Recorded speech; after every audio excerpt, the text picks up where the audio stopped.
श्री शिवाय नमस्तुभ्यम। जय श्री कृष्ण। राधे राधे सभी को। आज की कथा में है रोज शंकर के मंदिर में प्रतिदिन जाने वाले को और एक और चीज अपने स्मरण में रहे। अगर शिव के मंदिर नहीं जा सकते तो अपने घर में जो शिवलिंग है उस पर जल चढ़ाओ। और यदि आप अपने शंकर के घर में शिवलिंग पर भी जल नहीं चढ़ा पा रहे हो तो किसी बेलपत्री का वृक्ष हो उस वृक्ष के नीचे भी जल चढ़ाओ। और कभी कभी मौका मिल जाए, कभी भगवान शंकर की बड़ी करुणा हो जाए, भगवान शंकर की बड़ी उदारता हो जाए, भगवान शंकर की बड़ी कृपा हो जाए, बड़ी कृपा हो जाए, भगवान शंकर जिस दिन तुम्हारे ऊपर बड़ी कृपा कर दे। किसी सोमवार को 3 नियम बना लो। जिस दिन मेरा भोले बाबा तुम पर कृपा कर दे उस दिन सोमवार का एक नियम बना कि महीने का एक सोमवार मुझे ऐसा करना है। 3 नियम धारण करना है महीने के सोमवार को।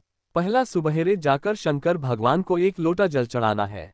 दूसरा, दोपहर के समय पर जाकर मुझे बेलपत्री के वृक्ष के नीचे 1 चावल का दाना रखकर बेलपत्री के साथ 11, 21, 108, 51 जितनी परिक्रमा आप लगा सकते हो वो लगाना है। और तीसरा, बेलपत्री के वृक्ष के नीचे और शंकर के मंदिर के दरवाजे पर मुझे 1 घी का दीपक लगाना है। बस ये 3 नियम जिसने महीने में एक बार ले लिया समझ लो उसको पीछे हटने की जरूरत ही नहीं, वो आगे ही बढ़ेगा। महीने के किसी एक सोमवार का ऐसा नियम बना लो कि मुझे 3 नियम धारण करना है। महीने के किसी भी एक सोमवार को हम ये नहीं कहेंगे कि तुम सोमवार 5 पढ़ रहे हैं तो 5 को करो, 4 पढ़ रहे हैं तो 4 को करो, 3 पढ़ रहे हैं तो 3 को करो। तुम्हारा तुम तो महीने का एक सोमवार का नियम बनाओ। और मेरी जीजियों से, मेरी बेटियों से जो विदेश में रह रही हैं, जो कहीं बाहर रह रही हैं, कहीं बड़े शहर में रह रही हैं, जो रोज मंदिर नहीं जा सकते, हर किसी महीने के एक सोमवार को भी यह नियम नहीं धारण थे तो उनसे कहेंगे कि 3 महीने में एक सोमवार का नियम बना लो। 3 महीने में नहीं बना सकते तो 6 महीने में एक सोमवार का नियम बना लो। और 6 महीने में नहीं बना सकते तो 1 साल में एक सोमवार का ऐसा नियम बना लो कि मैं साल का एक सोमवार ऐसा रहूंगी कि सुबह सोमवार के दिन मंदिर में जाकर जल चढ़ाऊंगी।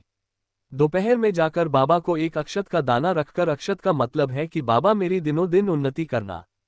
बेलपत्री के वृक्ष के नीचे जो अक्षत रखा जाता है वो उन्नति के लिए रखा जाता है। शंकर के शिवलिंग पर जो अक्षत रखा जाता है वो रोग मुक्ति के लिए रखा जाता है। अशोक सुंदरी पर जो अक्षत रखा जाता है वो संतान प्राप्ति के लिए रखा जाता है। षडानंद कार्तिकेय की ओर जो अक्षत रखा जाता है वो हमारे बच्चों की सुख समृद्धि के लिए रखा जाता है। विनायक की ओर, गणेश जी की ओर जो अक्षत रखा जाता है वो हमारे घर में कोई मंगल कार्य आ जाए उसके लिए रखा जाता है। और जो पीठिका होती है जिस पर शिवलिंग रखा होता है, पार्वती जी का हस्तकमल, उस पर अक्षत रखा जाता है तो नारी के अखंड सौभाग्य के लिए रखा जाता है। अक्षत रखने का भी तरीका है। 1 चावल का दाना कहाँ रखा जाता है, क्यों रखा जाता है, कैसे रखा। अब कई लोग कहते हैं गुरुजी ये शिव महापुराण में आप ये नियम बताते हो, तरीका बताते हो। हम तो उनसे कहेंगे डॉक्टर के पास जाओगे तो डॉक्टर भी गोली लिखकर यह नहीं कह देगा कि ये सारी गोली एक साथ खा जा। डॉक्टर भी कहेगा ये गोली सुबह खाना है, ये गोली शाम को खाना है, ये गोली दोपहर में खाना है, ये गोली भूखे रहकर खाना। बोलो सही है कि गलत है।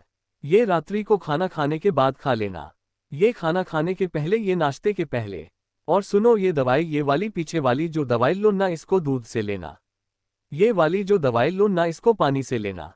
और सुनो ये डब्बी है इसको पानी में मिलाकर फिर पीना। दवाई लेने का भी तरीका है, उसी तरह शिव महापुराण में 1-1 अक्षत का भी तरीका है और 1-1 बेलपत्री का भी तरीका है। अब मान लो कई लोग कहते हैं गुरुजी आप ये तरीका बताते हो, शिव पुराण के माध्यम से कई लोगों के मन में संशय जागता है तो अगर हम एक साथ चावल चढ़ा दे तो उसका क्या तरीका है। तो हमारा निवेदन है डॉक्टर जो दवाई ले एक ही बार में निपटा जाए, एक ही बार में खा ले। दवाई एक बार में पूरी खा गए असर नहीं करेगी, इसमें डॉक्टर का कोई दोष नहीं है। उसने तो बताया था ऐसे लेना और तुमने में डॉक्टर साहब ने पूछा दवाई पूरी ली, शाम में शाम की दवाई भूल गई थी, सुबह की दवाई भूल गई थी, ये दवाई भूल गई थी। डॉक्टर कहेगा हमने तो नियम बताया था तुमने नहीं खाई तो असर कहाँ से करेगी। तुम असर कब करती है, जब हम पूजन के तरीके को जान जाए, जब हम अर्चना के तरीके को जाए। आप साल भर का एक सोमवार निकाल लो, 6 महीने का एक सोमवार निकाल लो, 3 महीने का एक सोमवार निकाल लो, महीने का एक सोमवार निकाल लो। अपने दिल में बन जाए तो एक सोमवार ऐसा निकालो जिसके 3 नियम धारण हो। पहला, उसी सोमवार जिसको कर रहे हो उस दिन सुबह जल चढ़ाना। दूसरे, दोपहर के समय पर जाकर बेलपत्री के वृक्ष के नीचे चावल का दाना रखना और परिक्रमा बेलपत्र की जितनी तुमसे बन जाए, जितनी तुम्हारे शरीर की कैपेसिटी हो, जितना तुम्हारा शरीर चलते बन जाए। हम तो ये भी नहीं कहते कि तुम भूखे रहकर भगवान का भजन करो, हम कभी नहीं कहते। हम तो यहाँ तक कहते, हमारे पुष्टि मार्ग में यहाँ तक कहा गया कि वल्लभ कुल की एकादशी करो, भले बकरी जैसे चरो पर एकादशी करो। हम तो यहाँ तक कहते हैं कि बहुत समय से कल मेरी एकादशी है,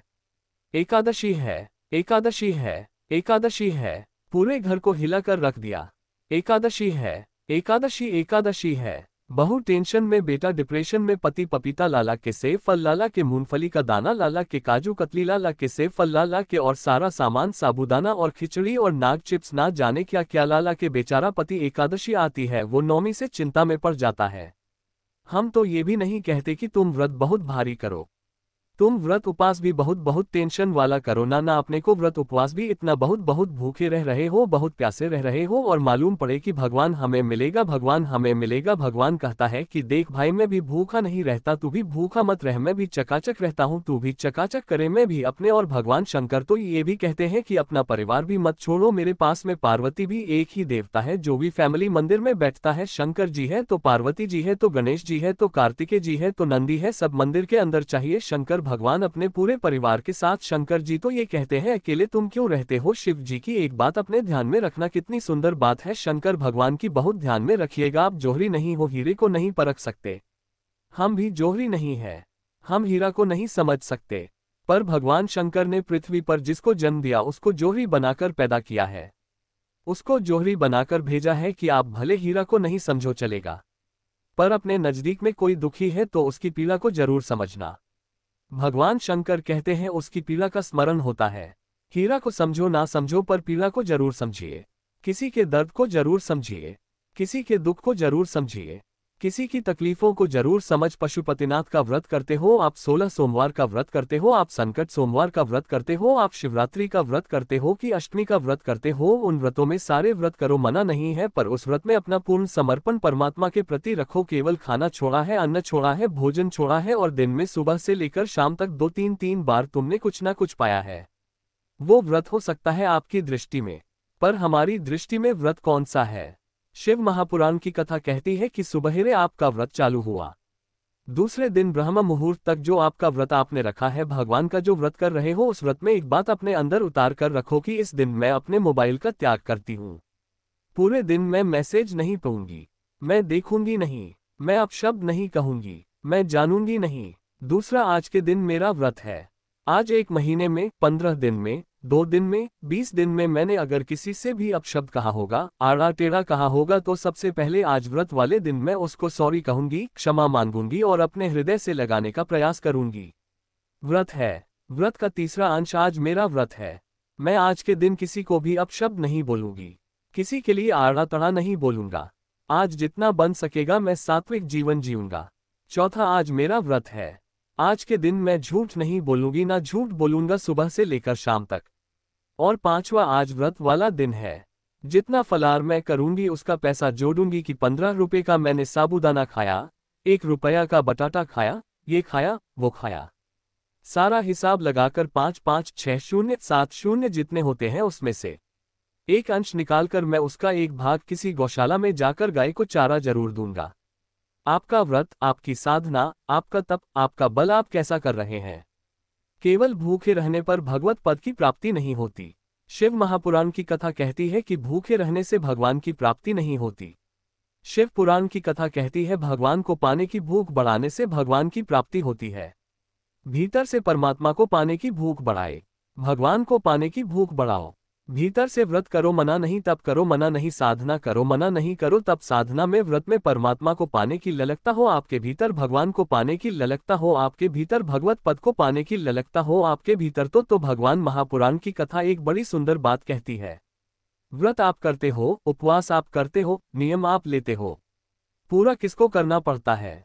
तुम्हें नहीं। व्रत आप करते हो, उपवास आप करते हो, नियम आप लेते हो और पूरा देवद भगवान शंकर।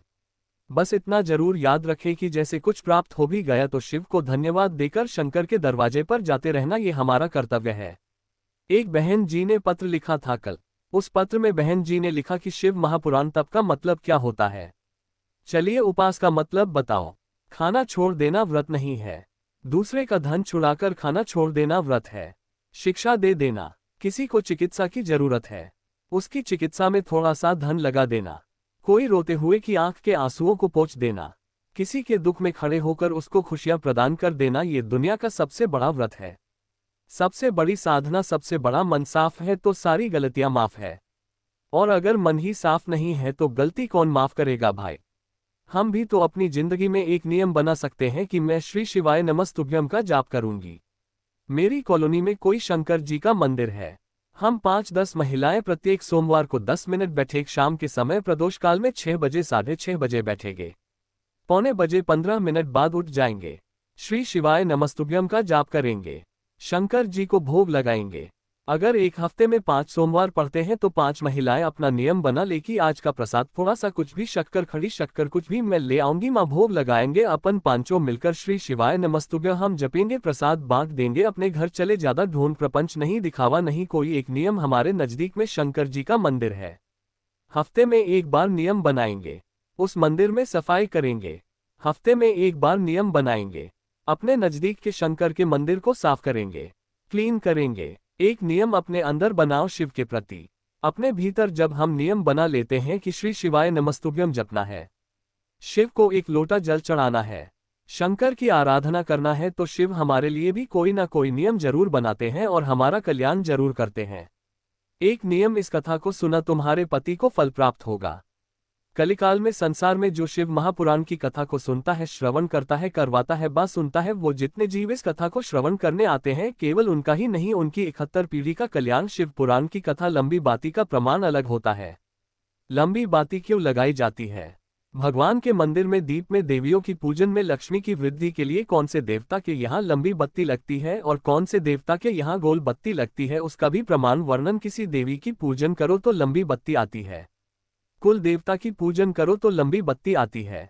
किसी मंदिर में किसी देवता को लगाने जाओ तो गोल बत्ती लगती है, उसका भी प्रमाण है। लंबी बत्ती जहां लगाई है, अगर लक्ष्मी के सामने लगाई है तो लक्ष्मी की लंबाई बढ़ती है, लक्ष्मी की वृद्धि बढ़ती है। अगर कुल देवता के नाम की लगाए तो वंश की वृद्धि होती है। इसलिए हमारे यहाँ अमावस्या पूनम को जो पाटे वाटे भराते हैं उसमें गोल बत्ती नहीं लंबी लगाई जाती है, जिससे हमारा वंश बढ़े। नवरात्रि में देवी जी की जो बाती लगाई जाती है वो लंबी लगाई जाती है, गोल नहीं। क्यों? क्योंकि जिससे माँ हम पर कृपा बनाकर रखे, हमारा वंश खूब बढ़े, हमारे यहाँ लक्ष्मी की वृद्धि हो। स्थिर बाती, गोल बाती लगाई जाती है। ब्रह्मा के मंदिर में, इंद्र के मंदिर में, देवता के मंदिर में तुलसी के सम्मुख में लंबी बाती नहीं लगती, तुलसी के सम्मुख में गोल बाती लगाई जाती है महाराज, जिससे स्थिरता का भाव, केंद्रित स्थिरता। उम्मीद करता हूँ ये वीडियो आपके लिए उपयोगी होगी। अगर वीडियो अच्छी लगी हो तो लाइक कीजिए, शेयर कीजिए और चैनल पर पहली बार आए हैं तो सब्सक्राइब करके बेल आइकन को जरूर प्रेस कर लीजिए। मिलता हूँ मैं आपसे अगली वीडियो में, तब तक के लिए जय श्री राधे राधे, ओम नमः शिवाय।